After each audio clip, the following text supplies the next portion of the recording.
എല്ലാവർക്കും നമസ്കാരം. കഴിഞ്ഞ ആഴ്ച മഹാനായ BR അംബേദ്കറുടെ അനിഹിലേഷൻ ഓഫ് കാസ്റ്റ്, ജാതി നിർമ്മാർജ്ജനം എന്ന പുസ്തകവുമായി ബന്ധപ്പെട്ട പ്രഭാഷണം നടത്തിയിരുന്നു. അതിൻ്റെ ചെറിയ രൂപമാണ് ഞാനിപ്പോൾ ഇവിടെ ചെയ്യുന്നത്.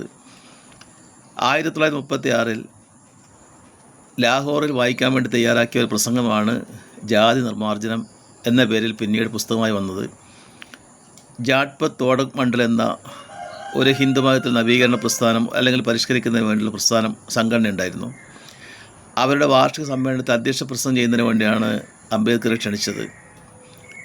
അംബേദ്കർ പ്രസംഗിക്കുന്നതിന് മുമ്പ് തൻ്റെ പ്രസംഗത്തിൻ്റെ പൂർണ്ണമായ രൂപം സംഘാടകർക്ക് അയച്ചു കൊടുത്തു. അവർ അത് വായിച്ചു നോക്കിയപ്പോൾ ഹിന്ദുമതത്തിലെ ജാതി വ്യവസ്ഥയാണ് ഏറ്റവും നിശ്ചിതമായി എതിർക്കുന്ന രീതിയിൽ ഉള്ള വാക്കുകൾ, ഹിന്ദുമതത്തിനെതിരെയും കഠിനമായ വാക്കുകൾ അദ്ദേഹം അതിലുപയോഗിച്ചിരുന്നു. അതുകൊണ്ട് അതിലത്തെ ചില വാക്കുകൾ, ചില കണ്ടൻസ് മാറ്റണം എന്ന് പറഞ്ഞുകൊണ്ട് അദ്ദേഹത്തെ സമീപിച്ചെങ്കിൽ അദ്ദേഹം പറഞ്ഞത് അതിൻ്റെ ഒരു കുത്തും കോമയും പോലും ഞാൻ മാറ്റില്ല എന്നാണ്. അങ്ങനെ പ്രസംഗിക്കാതെ പോയ ഒരു പ്രസംഗമാണ് ജാതി നിർമ്മാർജ്ജനം അല്ലെങ്കിൽ അനിഹിലേഷൻ ഓഫ് കാസ്റ്റ്. ഇതിൽ അദ്ദേഹം പറയുന്നത് പ്രധാനപ്പെട്ട കുറേ കാര്യങ്ങളാണ്. അന്നത്തെ ഇന്ത്യയിലെ ജാതി വ്യവസ്ഥയുടെ അസമത്വത്തെക്കുറിച്ച്, ജാതി വിവേചനത്തെക്കുറിച്ച് ഒക്കെയുള്ള കാര്യങ്ങളാണ് അദ്ദേഹം പറയുന്നത്. അദ്ദേഹം മറ്റ് പുസ്തകങ്ങൾ എഴുതിയിട്ടുണ്ട്. വെയിറ്റിംഗ് ഫോർ വിസ അദ്ദേഹത്തിൻ്റെ ആത്മകഥയാണ്. Who were Shudras, untouchables, why they are called untouchables, Buddha and Dhamma, ഇങ്ങനെ നിരവധി പുസ്തകങ്ങൾ എഴുതിയിട്ടുണ്ട്. പക്ഷേ അതിലേറ്റവും പ്രധാനപ്പെട്ടതെന്ന് പറയുന്നത് ജാതി നിർമ്മാർജ്ജനം എന്ന പുസ്തകമാണ്. ഇതിൽ അദ്ദേഹം നിരവധി കാര്യങ്ങളാണ് പറയുന്നത്. അതിൽ അദ്ദേഹം ആദ്യത്തെ പാരഗ്രാഫത്തിൽ പറയുന്നുണ്ട്, നിങ്ങൾ എന്തിനാണ് എന്നെ ക്ഷണിച്ചത്? എന്നെ ക്ഷണിച്ചത് തന്നെ വലിയ സാഹസ്യമാണ്. കാരണം ഞാൻ ഹിന്ദുമതത്തെ ശക്തമായി എതിർക്കുന്ന ഒരു വ്യക്തിയാണ്. അവരുടെ പൂന്തോട്ടത്തിലെ വിഷപ്പാമ്പാണ് ഞാൻ. അപ്പോൾ എന്നെ ക്ഷണിച്ചതിൽ നിങ്ങൾ വിമർശിക്കപ്പെടാം, നിങ്ങൾ ഒരുപാട് ചോദ്യങ്ങൾ നേരിടേണ്ടി വരും എന്നാണ് ആദ്യമായി പറയുന്നത്. രണ്ടാമത്തെ പാരഗ്രാഫിൽ പറയുന്നത്, ഒരു കാലത്ത് ഇന്ത്യയിൽ സാമൂഹ്യ പരിഷ്കരണം വേണം എന്ന് വാദിച്ച ഒരുപാട് പേരുണ്ടായിരുന്നു. അല്ലെങ്കിൽ രാഷ്ട്രീയ പരിഷ്കരണത്തിന് മുമ്പ് സാമൂഹ്യ പരിഷ്കരണം നടത്തണം എന്ന് ആഗ്രഹിച്ച ഒരു വലിയൊരു വിഭാഗം ജനങ്ങളുണ്ടായിരുന്നു.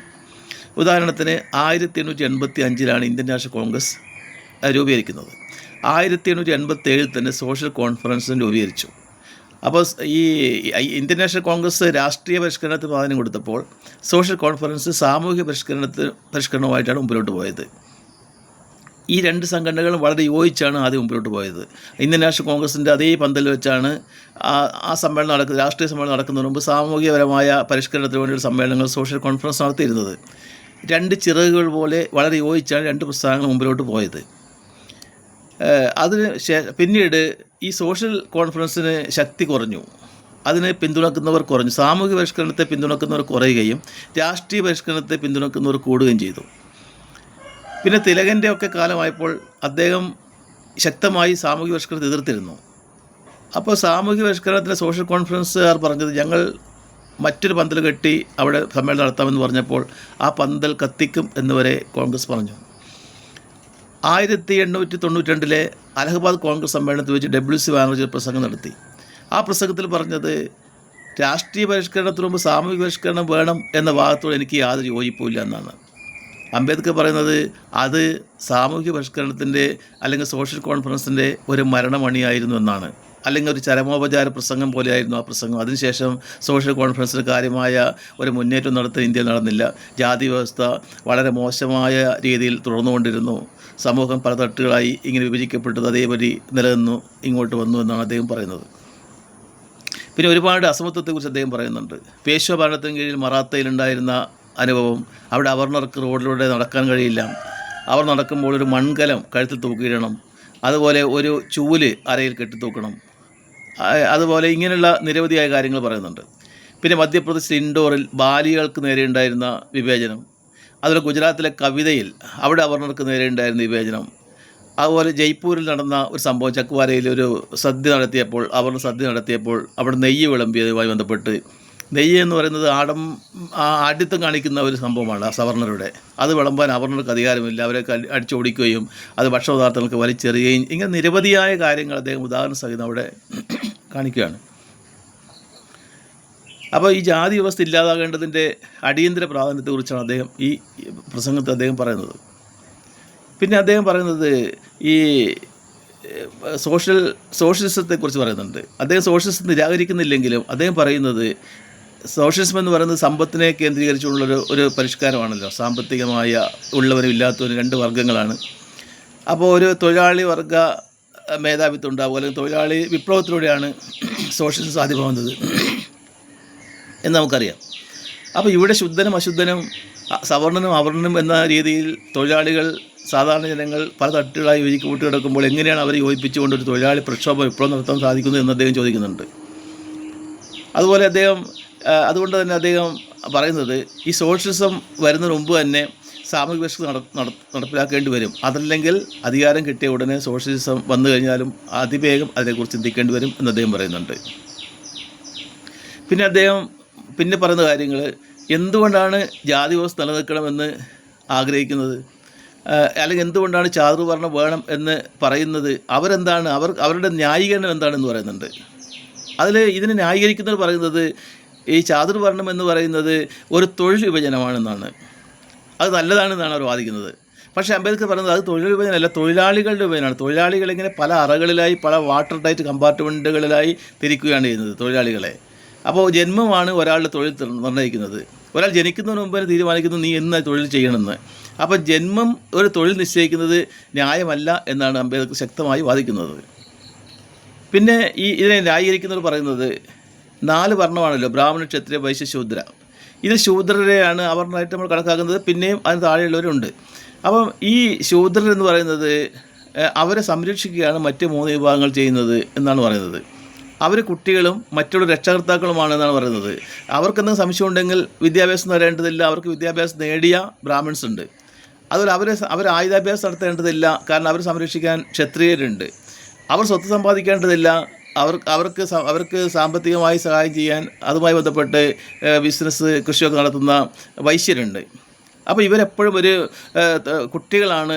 അവരെ അങ്ങനെയാണ് ശൂദ്രരെ കാണുന്നത്. നല്ലതാണ്, സംരക്ഷിക്കുന്നതുകൊണ്ടെന്നാണ്. പക്ഷേ അത് കേൾക്കുമ്പോൾ നല്ലതാണെന്ന് തോന്നാം. പക്ഷേ ക്രമേണ എന്ത് സംഭവിച്ചു, ഈ കുട്ടിയും രക്ഷകർത്താവും എന്നും തമ്മിലുള്ള ആ രീതി മാറുകയും ഭൃത്യനും യജമാനും എന്ന രീതിയിലേക്ക് ആ വ്യവസ്ഥ മാറുകയും ചെയ്തു.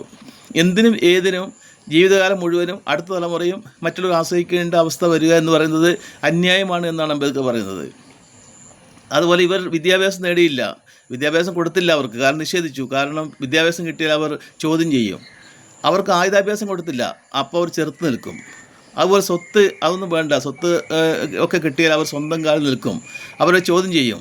ഇങ്ങനെ എത്രയോ ദശലക്ഷക്കണക്കിന് ആദിവാസികൾ ഇവിടെ ഒരു മൃഗങ്ങളെക്കാൾ മോശമായ അവസ്ഥയിലാണ് ജീവിച്ചത് എന്നാണ് അംബേദ്കർ പറയുന്നത്. അപ്പോൾ ആ രീതിയിൽ ഇതിനെ ഒരിക്കലും നമുക്ക് ന്യായീകരിക്കാൻ കഴിയില്ലെന്ന് അദ്ദേഹം പറയുന്നുണ്ട്. അതുപോലെ തന്നെ ഇവിടെ അദ്ദേഹം പറയുന്ന മറ്റൊരു കാര്യം, എങ്ങനെയാണ് ഇതിനൊക്കെ ഒരു പരിഹാരം കണ്ടെത്തുക എന്നുള്ളതാണ്. അദ്ദേഹം പറയുന്ന പ്രധാനപ്പെട്ട കാര്യം, ഈ മിശ്ര ഭോജനം ഒന്നും ഇതിനൊരു പരിഹാരമല്ല. അദ്ദേഹം പറയുന്നത് ഇൻ്റർ കാസ്റ്റ് മാരേജ് എന്നാണ്. അങ്ങനെ വിവാഹം കഴിച്ചാൽ മാത്രമേ, വിവാഹബന്ധത്തിലൂടെ മാത്രമേ ഇതിന് മാറ്റാൻ കഴിയൂ എന്ന് അദ്ദേഹം പ്രത്യേകമായി പറയുന്നുണ്ട്. അത് അദ്ദേഹം പറയുന്നത് ഈ വേദഗ്രന്ഥങ്ങൾ, ജാതി അനുഷ്ഠിക്കുന്നതിന് കുറ്റം പറയാൻ പറ്റില്ല, കാരണം അത് അനുഷ്ഠിക്കാനുള്ള കാരണം ഈ വേദഗ്രന്ഥങ്ങളിൽ ഇതിഹാസ പുരാണ സ്മൃതികൾ ഒക്കെ അതിലാണ് ഇതിൻ്റെ വേരുകളുള്ളത്. അതുകൊണ്ടാണ് ഇത് അനുഷ്ഠിക്കുന്നത്. അപ്പോൾ ചെയ്യേണ്ടത് അതിൻ്റെയൊക്കെ ആധികാരികതയെ ചോദ്യം ചെയ്യുക, അവയൊക്കെ ഇല്ലാതാക്കുക, അങ്ങനെ ഹിന്ദുമതത്തെ അടിമുടി പരിഷ്കരിക്കുക എന്നാണ് അദ്ദേഹം പറയുന്നത്. ഹിന്ദുമതം എന്ന് പറയുന്നത് ഒരു മതമല്ല എന്നും ജാതികളുടെ കൂട്ടമാണ് എന്നും അവിടെയുള്ളത് കുറേ ചട്ടങ്ങളും നിയമങ്ങളുമാണ് എന്നും അനുസരിച്ച് ജീവിക്കുക മറ്റുള്ളവർ എന്നുള്ളത് മാത്രമാണ് അവിടെ പറയുന്നത്. അല്ലാതെ ഒരു ഫിലോസഫിക്കൽ ഒരു തത്വചിന്തയൊന്നും അത് അടങ്ങിയിട്ടില്ലാന്ന് അദ്ദേഹം വാദിക്കുന്നുണ്ട്. അതുപോലെ പുരോഹിതന്മാരെ പറ്റി പറയുമ്പോൾ ഒരാൾ ജന്മം കൊണ്ടാണ് പുരോഹിതനാകുന്നത്. മറ്റു മതങ്ങളിലേക്ക് എത്രയോ കാലം പഠിച്ചിട്ടാണ് ഒരാൾ പുരോഹിതനാകുന്നത്. ഇവിടെ അതിൻ്റെ ആവശ്യമില്ല. അപ്പോൾ പുരോഹിതൻ എന്ന് പറയുന്നത് ഗവൺമെൻറ് ഉദ്യോഗസ്ഥനായിരിക്കണമെന്നും ഒരു പരീക്ഷ പാസ്സായതിനു ശേഷം മാത്രമേ പുരോഹിതനാകാൻ പാടുള്ളൂ എന്നും ഒക്കെയുള്ള കാര്യങ്ങളാണ് അദ്ദേഹം മുമ്പിലോട്ട് വെക്കുന്നത്. അതുപോലെ അംബേദ്കർ പറയുന്നു, എന്നോട് ചോദിച്ചാൽ എങ്ങനെയൊരു സമൂഹമാണ് വേണ്ടതെന്ന് എന്നോട് ചോദിച്ചാൽ ഞാൻ പറയും, സമത്വത്തിലും സാഹോദര്യത്തിലും സ്വാതന്ത്ര്യത്തിലും അധിഷ്ഠിതമായ ഒരു സമൂഹമാണ് ഇവിടെ വരേണ്ടതെന്നാണ് എൻ്റെ അഭിപ്രായം എന്ന് ഞാൻ പറയുമെന്ന് അദ്ദേഹം പറയുന്നുണ്ട്. അവസാനം അദ്ദേഹം കൺക്ലൂഡ് ചെയ്യുന്നത്, സ്വരാജിന് വേണ്ടിയുള്ള സമരത്തിൽ, സ്വാതന്ത്ര്യത്തിന് വേണ്ടിയുള്ള പ്രക്ഷോഭത്തിൽ ഈ രാഷ്ട്രം നിങ്ങളോടൊപ്പം ഉണ്ട്. എന്നാൽ അതിനു മുമ്പ് തന്നെ ഒരു ജാതിരഹിത സമൂഹം സൃഷ്ടിക്കപ്പെടേണ്ടതായിട്ടുണ്ട്. അങ്ങനെ ഒരു ജാതിരഹിത സമൂഹം ഇവിടെ സൃഷ്ടിക്കപ്പെട്ടില്ലെങ്കിൽ സ്വാതന്ത്ര്യം കിട്ടുന്ന ഇന്ത്യ എന്ന് പറയുന്നത് ഒരു അടിമ ഭാരതമായിരിക്കും, അല്ലെങ്കിൽ അടിമത്തമുള്ള ഒരു ഭാരതമായിരിക്കും എന്ന് അദ്ദേഹം പറഞ്ഞുകൊണ്ടാണ് അദ്ദേഹത്തിൻ്റെ പ്രഭാഷണം അദ്ദേഹം അവസാനിപ്പിക്കുന്നത്.